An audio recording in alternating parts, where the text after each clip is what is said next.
d'exprimer leur calvaire en présence d'une délégation gouvernementale composée d'un chargé de mission du président,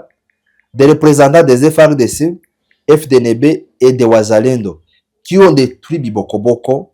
en octobre 2021. Reka twakire abakunzi bacu cyangwa se inshuti zacu aho ziri atandukanye ku isi. Bwana munyamakuru, ngere ngo wenda barakumenyereye turi kumwe hano ariko umutekinisiye ntahari, yagize imbogamizi ariko n'ubundi nawe azaba hari mu minsi umwe cyangwa ibiri ikiganiro gitaha, ndetse mu kiganiro gitaha wenda turi kumwe. Reka tubaramutse aho bwije nimwiriwe, aho bukeye nimwaramutse, turamutse kandi abarwanashaka. Noneho nabonye kuko abarwanashaka tugiye kwiyongera, nabonye kuko akagara kaye kagaruka. Muriteguye kwakira bwana munyamakuru? Ushinge kuki? Mfite amakuru cyane cize. Oya si cize. Mfite amakuru abantu bategure imitima nyine. Nijyo sengesho bibaho, nijyo sengesho twaranabisengera. Turabisengera Ubona umuvandimwe wa FDLR, umuvandimwe akararana na FDLR ku musego. Oya ukubona umuntu umuvandimwe abaye inyamaswa, umutima w'inyamaswa bwaca kubona agarutsagiza umutima wa kimuntu, n'ukwishima bikomeye, no guserebura. Ubushize twavuye ko warubanze kuvuza mukuru we, ngo nta muvuza ngo no muri twirwaneho. Hari n'uwanze kuvuza nyina, hari n'uwanze kuvuza nyina. Ubushize ngo tavuza nyina, ngo ntazamenya politike y'akagara, ngo uvuye kwa muri umunawe ngo ntabwo babyumva kimwe. No mu by'ukuri bano bantu bari bageze ahantu ho kuvuga ngo barasaze. N'abantu twari tumaze gufata nk'abasaze cyangwa se nk'abantu twapfushije bahagaze. Aho umuvandimwe ataka ati ndapfuye, kandi koko aba yapfushije, abapfa ni abacu twese n'abanyakagara. Ariko umunyakagara akavuga ngo umuntu yazize ikosa, hari ikosa umuntu afite hariya ryatuma yicwa uretse isura y'ikindi. Kandi runaka yishwe bakasa none bamara kugwekerwa ngo n'abanyarwanda babwiye ziriya FDLR na ziriya mayimayi ngo zicira abantu. Ukumva kubitabura tijoro shushize rero nazaganira umuhungu wabara abapadiri muri ati wamenya ko mwene wanyu yapfuzo, ngo afite amakosa. Nari mbabaye uyo munsi, ngo afite amakosa ashinzwe ngo leta n'umuvye ngo ntizipfa kurengana. Ndavuga ngo ndakarabye. Reka twinjire amakuru rero, ko nta kari gaciyemo, ariko mu by'ukuri niba namwe muvyemera ubu muniga nta masho ashoboye gukandagira muri Amerika, yaba ari undi muntu ugana umunyamakuru ndetse n'abarutikanga turaza kubigarukaho. Hari indi sura babonye batari bazi aho bagereye mu gihugu, aho bagereye imurenge. Unebekira kandi Kongore yavuze namukurikiranya ari live muri bya binyoma, baramubaza ati se kwe twahisemo cyangwa se kwe leta yahisemo kohereza Yakutumba mu bibogobogo mu gihe Yakutumba atarasaba imbabazi abanyabibogobogo n'abanyamurenge bose ku isi. Aravuga ngo ntabwo ari perezida, nta nubwo ari leta yamutumye hariya, ahubwo ni njewe muzaba. Mu yandi magambo yaravuga ngo ntajanye Yakutumba mu bibogobogo sinogerayo. Abaza rero ubundi yamujanye bwo guhuza abantu, naho mu buryo bw'umutekano urahuza umujenesi n'abantu ari kumara. Nagende nawe yataye rwa rutoki ntibari rumore kwaruye ngo yikingire. Nabonye avuga ngo n'umuhanda ntibari mwiza, yakore plaidoyer. Uriya niwe mwiza muri Kongo. Hari igihugu Kongo akoramo afite leta ko ari mubi, hariho naho utari n'uwo mubi. N'uwo mubi haraho utagera mana we kwaza bagutukanyirwa. Iyo batwagize hanyuma iyo leta ntitubivuga ngo uriya batwagize Imana ngo leta y'u Rwanda ifate Kongo yose, tubone imihanda nk'aba badata haravutse kuri hari ahantu cyakora wenda abantu byari imeze. Oya AFC irahari, ariko ga AFC bwana munyamakuru AFC irahari zabitura ukuntu yayikora ifite yayi. Erega buriya abantu bibira kubaturanye kubavandimwe, ufite ikintu ciza ndaza akagikopye mu namu wawe nakijana mu wanje kiko bimeze cyane n'ukureberana kureberaho ikibazo gisegeti ko yamaze isi no kwizerera, ariko akaba atafite n'akantu n'akabo yasimbukiye Afrika yose arayisuzugura aravuga ngo iwe Kongo ngo azagira Alemanya. Ejo bundi yaravuze mu nama n'abanyamakuru ati ngira ngo mwabonye umusaruro w'ingendo zanje mwiza muri muntu ukawundi nyasafari yavuga ngo wa diplomasi. Ndabizi ntazi diplomasi cyarico ibyo arimo aribesha sikuri yabimeze. Ndagira ngo duhere ku itangazo ryashuzwe hanze na MRDP, icyama ca gikorera muri Haut Plateau, ndavuga muri territoire ya Haut Plateau, kikabarizwa muri AFC n'ubundi k'umutaka. Yego, itangazo ryashyizwe hanze na Afande Colonel Kamasa, ndagira ngo aricyo tuza guheraho. Ni impuruza, ni komunika ariko ni impuruza bwana munyamakuru, niko gutabariza.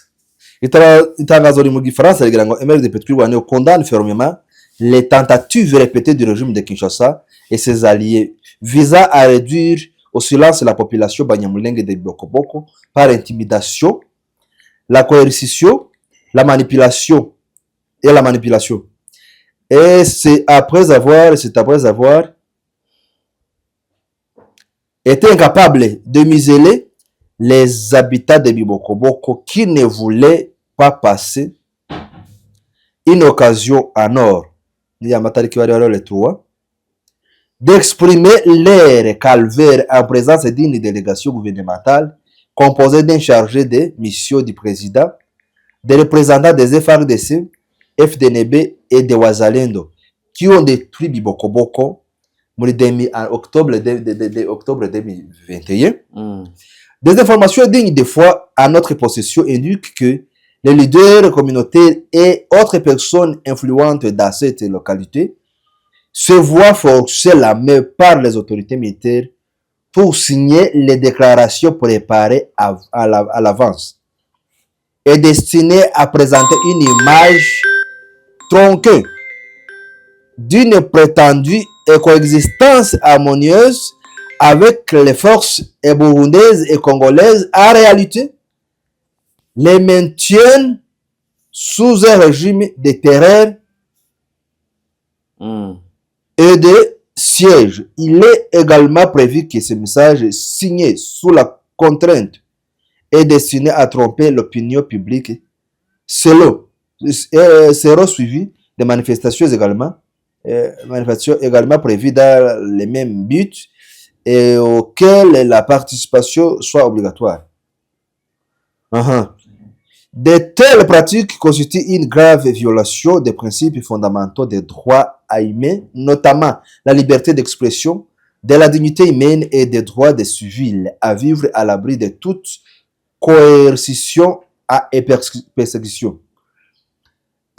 Il sied de rappeler que depuis plusieurs années, la population Banyamulenge de Haut Plateau de Sud Kivu est victime d'attaques répétées marquées par des massacres de civils, des destructions et incendies des villages, le pillage de leurs bétail et la restriction à la liberté de circulation. Les MRDP Twirwaneho réitèrent la dénonciation de l'isolement prolongé des zones de Bibokoboko et Minembwe ainsi que de l'intensification des offensives terrestres à l'arme lourde, des frappes de drones menées dans les zones par les FARDC opérant aux côtés de l'armée burundaise et des groupes armés locaux étrangers. Ces attaques persistantes ne font qu'aggraver les souffrances des civils innocents, sapant ainsi toute confiance dans les efforts de paix en cours, et les soulève de graves préoccupations quant à la protection des civils et engagement des réelles parties impliquées envers les mécanismes de résolution pacifique des conflits. Par ailleurs, le MRDP Twirwaneho exprime sa profonde inquiétude face au silence et à l'inaction de la communauté internationale, y compris des organisations de défense des droits humains, face à des violations répétées du droit international humanitaire et au respect des engagements de cesser les faits par le régime de Kinshasa et Bujumbura. MRDP express n'icyongereza ngire ngo ni iringiri yasaga n'irirangiye hano ryarisobanuye ariko uwanditse itangazo ari Colonel welcome Kamasa. Ni nyuma yaho twabonye abantu bwana munyamakuru hariya bari kuri za meeting kuba abantu babaye force bashizwe agahato kugira ngo bitabire bira biganiro bya Kongolo na Yakutumba na Kongoro ubwe yabivuze ati twabagezemo saa 3 za mu gitondo n'iyinga kandi murabizi abanyamurenge ibintu by'amateraniro barabyitabira uwo munsi ntibitabiriye amateraniro kandi tubagoheje batabizi wako kanya ingabo zitazija ku makanisa zirabwira ngo nta kanisa rihari urumva ntawe ntibari umunsi dibagihinga n'inka zira imbere yabo bakwimira kuja mu kanisa ntahandi ho kigiye activity bagira gusa niyo kuja mu kanisa noneho ngo bahita ku makanisa barakinga ingabo z'u Burundi na FARDC baravuga ngo nta n'abazarendo yakutumba yose nayagutumba nta materaniro ahari mwumve ngo abanyamurenge ndetse namwe abakongomani mwumve muri Kinyarwanda bwo n'abatutsi ndetse n'abahutu iyi leta bwana munyamakuru ifite kuducamo mvuza abahutu nibuka ceremony yabaye Kinshasa ejo bundi aho bafasha abarwandofone babacamo igice kimwe bafata abahutu bashaka kubaho umuco wabo ari umuco uriya muco wo kubyina wo gutamba birabita no ku abita gute kuzina bagunda gushemeza n'ibindi ni umuco gusanga habe natwe abanyamurenge nubwo ubona abantu barondoke mu by'amadini ndetse haya byazaciyariza n'ibindi nuno muco duhuriyeho twese abarwandofone utabivuze ngo abatutsi ngo abahutu uyu muco ishakamba n'ibindi birabroshe mu muco w'abanyarwanda ndetse n'abarwandofone bose bari muri Kongo bimvikana aho bakoze ikintu cyo kuvuga ngo ceremony muri Kongo ntibavuga ngo abarwandofone cyangwa se kuko batwita abanyarwanda yego bimvikana twese bafata igice kimwe cy'abahutu no represent wabo avuga ukuntu ari abakongomani ashaka kwitandukanya n'abandi bose ndetse aravuga ngo uri represent ngo abahutu bose muri Sud Kivu ikinyoma bayi niko akundi bashaka kugira ngo wigeze kubona ubushize hari n'undi kandi represent abahutu uvuga ngo ndarurime abatutsi bagira muri mavuga no rwabo mu niruto niko akundi ngo batwigizeyo ibo rero aka kaga ndikabagera ariko baribesha kuko hari aho dupfana birazwi nanone kandi iyo tuvuza abahutu tuvuza muri Kongo tuvuza FDLR n'abagenocidere bwana munyamakuru kuva ku wa mbere kugeza ku wundi wa mbere w'umwaka utaha icyaca genocide ntigisaza kandi cyaca nyuma cya genocide bwana munyamakuru kizagihanwa no guhakana genocide tubona bano ba Kongo n'aba Manyota n'abandi ivyo tuzarwana dutsindira ntambara urugamba rwa nyuma tuzakuraho tuzarwana tukanesha rwa nyuma y'izindi zose urugamba rw'abakanye tubona mu Rwanda bakigwana n'urugamba rw'abakanye hakana nta genocide y'abatutsi bari mu Rwanda abapfobya urugamba rwo gupfobya nirwo ruzaruheruka izindi zose ariko mu Rwanda bimeze neza abahakana bari gukora za Canada bakabakura n'ahandi ni urugamba barimo rutoroshe rufite na bije natwe abahakanye ubona bariho none nubwo ubu nta sasu yari barata cyangwa se ntagereza barimo ariko igihe kizaza ubwo abahakanye bazashakishwa nirwo rugamba rwanyuma ubundi rwa genocide rero iri tangazo rikaba ryerekana ukuntu bano bantu bashizweho agahato ikiboko kugira ngo bitabire iyo nama ikintu gitangaje ngo bategeka ejo bavuga baranga bagerageza ibiya twabonyaga twababwiye kuko ejo birango nivyo gambo bibaye kibi bakatinze nanone yaranabivuze Kongoro muri ma discours yari aravuga ngo ntimukaza muvuga ngo ibintu mwatekerewe batekerewa nande uzi ko yavuze ati none byagezaho ngira ngo none abatipe bateguye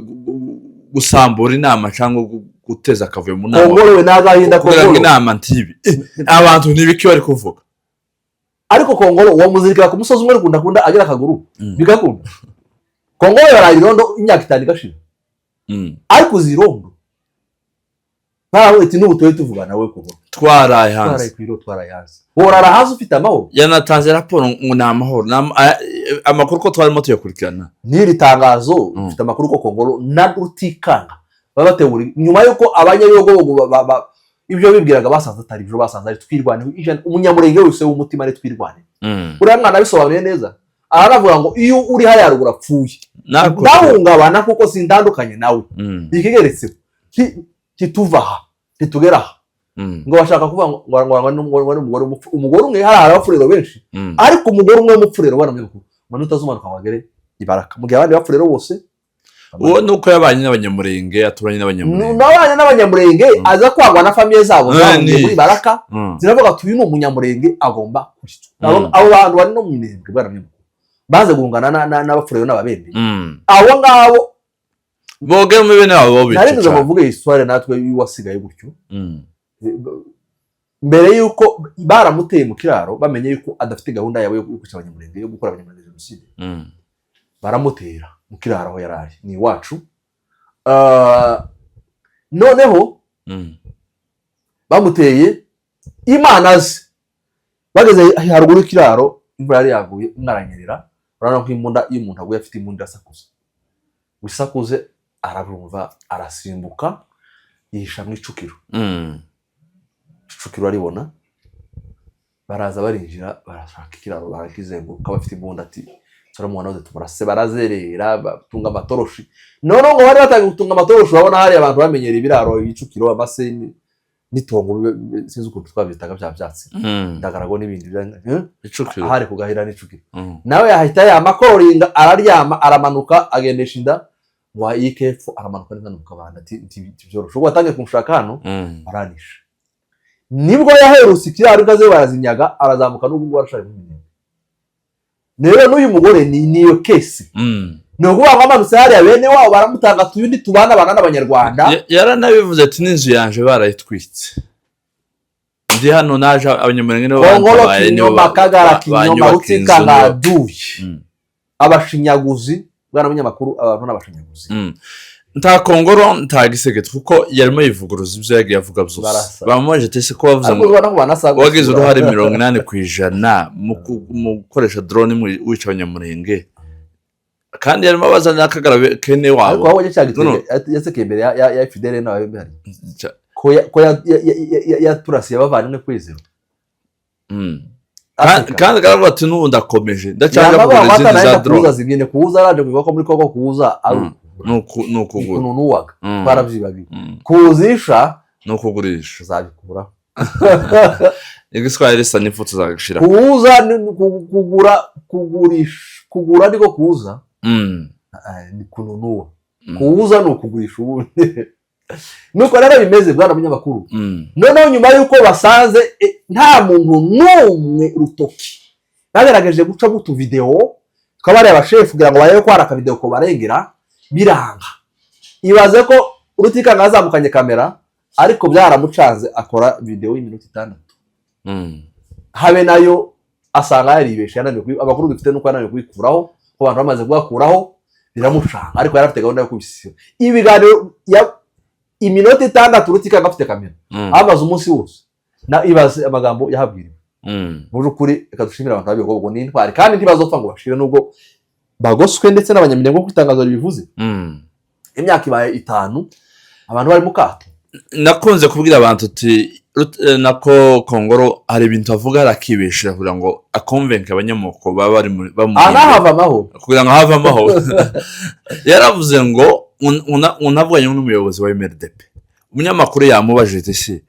ibi wavuze ngo wavuganye na MRDP niwe mwavuganye ninde mwavuga yamatangira ngo ari umusirikare ngo mwene wacu ngo ari Pwezero Adui na tekeza ko ari Macunda we Macunda twabimenye ngo ni Macunda bavuganye Macunda asizarasiye ngo Macunda ngavugana n'abayobozi ba MBDP none ngo kuri initiative ya ngo ko sinjewe muri zira ntambara za Macunda arimo mwana wa mukuru waguye hari wa mukuru bari gutwirwana Macunda arashe aramwisha biraswe Macunda naho ndituza wari nyuma yuko asizwe ese ari Macunda na Kiyana abantu nuko menye makuru yaho twiyamye abantu bitwa bakagara bamwe bari Bujumbura bayobowe na Charles Teze bavuga ngo ibembe n'amahoro mu bego gusori hari amahoro mwabonye ni mudusubize murana kuri media se muvuye ngo hari amahoro Kongoro se acafite cyo kutubwira dutegereje manyo twararebye discours z'abasaza Kongoro we uriya no muntu utigira isoni naramubona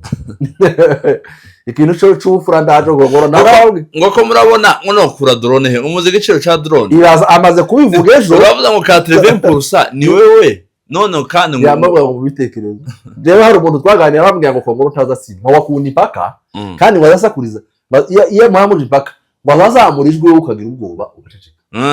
uzwe amavu umunyamakuru akaburuka mubazi ni ko ateye nda muntu wazaburana amatsi babwiye ushize kuko yacanje cyane abanye Ethiopia neza ari indani muri pale ya minisitiri Abiy Ahmed. Abantu baravuga ati kuba twabaho n'abaperezida wa Afurika kwinjiramo hariya ni ibitangaza, kandi iyo byanze, iyo batagukombetse kuri aya majambo kuri rya rw'irya riri hejuru wazarwana akagukubita. Niko ateye. Hari ukubikora gutyo kubw'inyungu rusange, ariko iyo bikakubw'inyungu ari uko gaba ari indwari.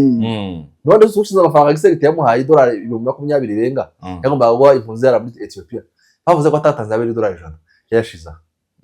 Ibindi yakoresheje twobivuga n'ubuzima. Turabizira ni misaba ya kretenze kugira ngo abone uko amafaranga hanze. Si byiza Kongolo ufite amahirwe yo gucika gusa kuko nutinda aho ngaho bizakugendera neza. Ntabwo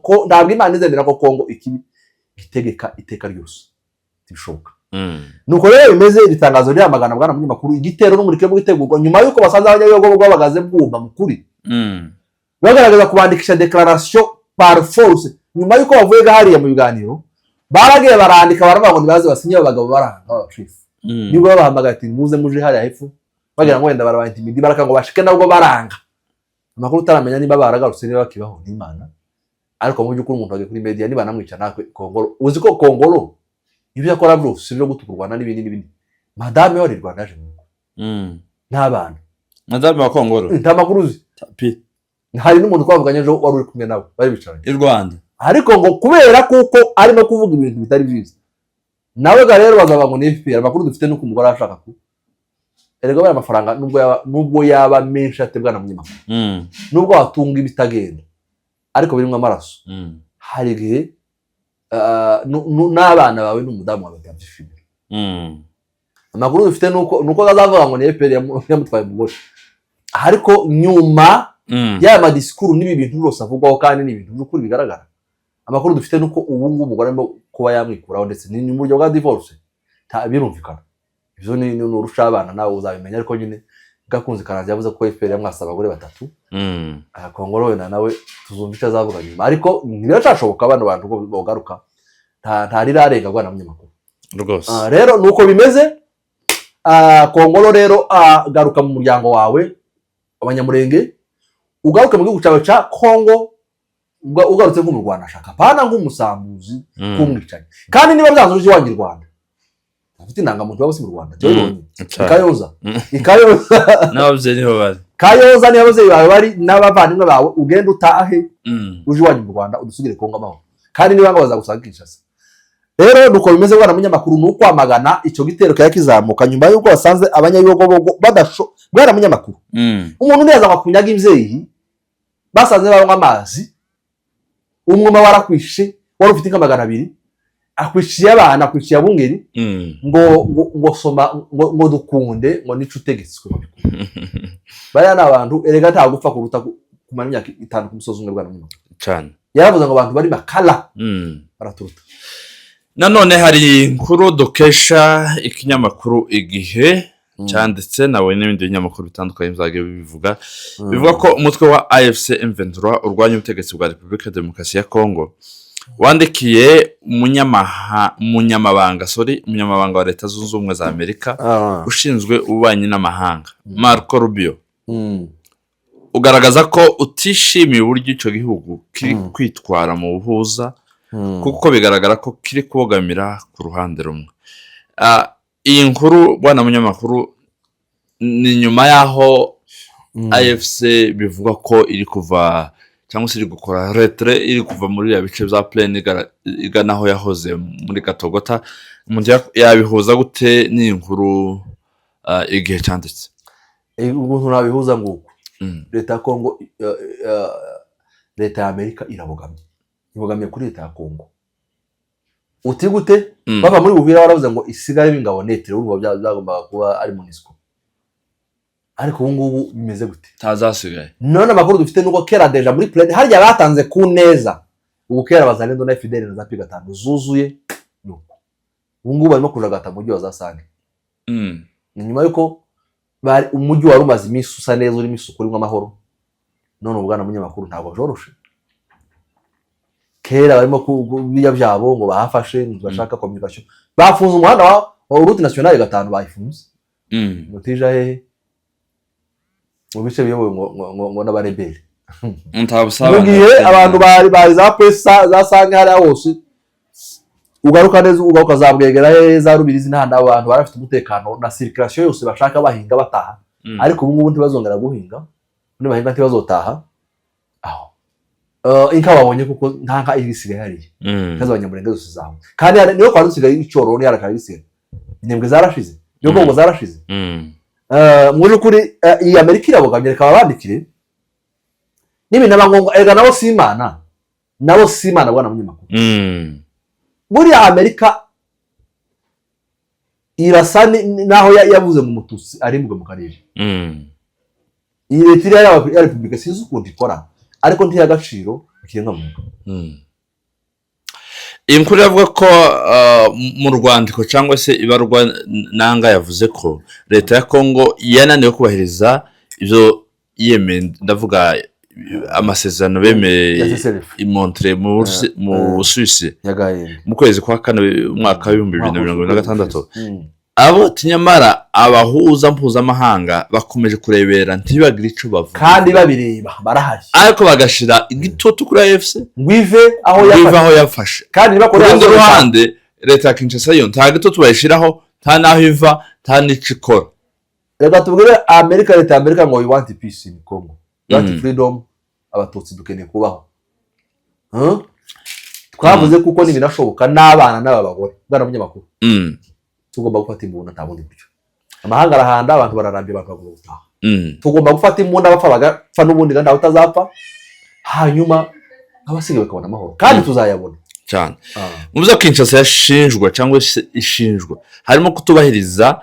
kurekura za mfungwa bavuze 317 niba ntibeshe zaremejwe ko zigomba kurekurwa mu minsi itarenze 10 nyuma yaho bumvikanye nyuma yo basinye iyo protocol ariko ico kintu kugeza n'ubundi kirakogwa ukwezi ndi gushize ese buri yadusubiye inyuma ni ikihe bubahisha kimwe gusa tanakimwe muri make ntanacyo Kongo yavuze ngo bemeye ngo ko abahumanitaire ngo bagira muri zone baca muri zone yaho ngo bakaje muri zone ya AFC ndavuga muri Minembwe abajya twavuze bo muri territoire ya ni Walungu ni Mwenga nyine bajya bameze sa frontière bakorewe iki tibabakoreye yica rubozo